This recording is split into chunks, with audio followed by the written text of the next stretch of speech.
There's a lot of talk about how sous vide is a healthy cooking method. It retains nutrients, it perfectly cooks your food, there's no char, and you don't have to use much oil. You know what? Sometimes I want to cook my food in a giant vat of oil.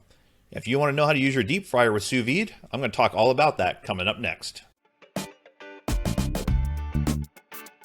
Hey there, I'm Jason Logston from Amazing Food Made Easy and president of the International Sous Vide Association. And today I want to talk to you about how to finish your sous vide food using the deep fryer. There's a lot of different dishes you might want to finish using the deep fryer. Some of the ones that I use that are pretty common are ones that you usually cook in a deep fryer. Things like fried chicken, chicken fried steak, chicken wings, and turkey wings. Anything that you want to get a good, quick crust on that you would usually turn to a deep fryer for work great. You cook the food ahead of time using the sous vide machine. You make sure that it's perfectly tenderized and it's perfectly cooked through. Chill it off and then cook it in your deep fryer just until the outside is perfectly cooked. You don't have to worry about the inside coming up to temperature because you know it's already perfect. So you can focus on the crust, which makes the whole process much, much easier.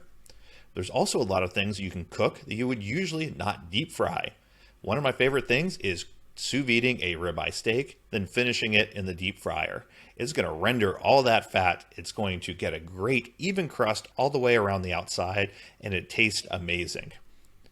Serious Eats also has a recipe for turkey bruschetta that's finished by cooking it in the deep fryer. It crisps up the turkey skin and it really makes it crunchy and crispy on the outside. I made a great sous vide veal piccata where I sous vided it so it was perfectly cooked and tender, then chilled it, put a little bit of flour on the outside, and deep fried it back up to temperature.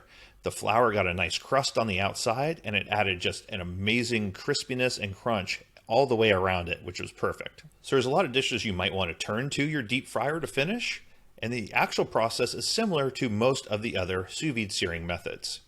You first want to take your food out of the sous vide bag. You can have chilled it ahead of time, or it can be directly out of the sous vide machine, depending what you're trying to accomplish. And you want to dry it off really, really well. For a lot of sous vide searing methods, drying it off really well is important to maximize the crust. For deep frying, it's important for safety reasons. Any water that's on the outside is going to spit and boil and it's going to make your oil froth.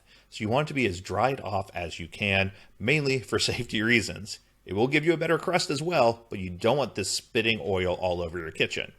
So dry it off really, really well using paper towels or dishcloths. Next, you bring your oil up to temperature. In most cases, you want to bring it up as hot as you comfortably can with that type of oil. A high smoke point oil can be raised to a hotter temperature than lower smoke point ones. So raise it up depending on your oil right before it starts smoking. We know the inside of the food is already perfectly cooked, so you want to minimize the amount of time it's in the oil. Normally this is going to be around 375, 400, maybe 450, depending on what type of oil you have.